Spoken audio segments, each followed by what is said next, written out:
suis Olivier Edim, installé bien sûr au Maroc, et j'adore le Maroc. Et depuis plusieurs années, je travaille dans le secteur de l'assurance, où j'accompagne les assureurs sur différents domaines. Et depuis 3 ans, vu que nous en sommes à la 3e édition, nous réalisons chaque année ce qu'on appelle les trophées de l'assurance.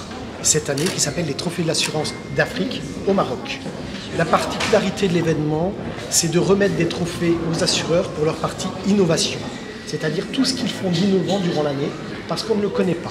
Et c'est vrai que les assureurs, comme disait Ford il y a un siècle, il disait que New York ne se serait pas construit sans les assureurs. Les assureurs, c'est une force d'emploi, une force d'investissement.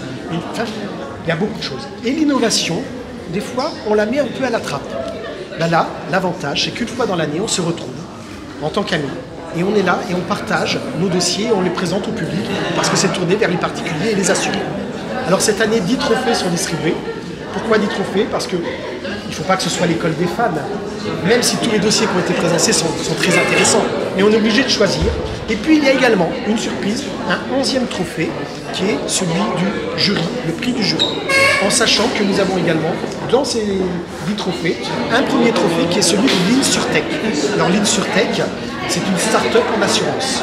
Et vous allez voir, il y a des dossiers très intéressants. Je vous invite à rester d'ailleurs toute la cérémonie, ça ne durera pas longtemps, parce qu'il y a des dossiers vraiment très intéressants qui vont passer.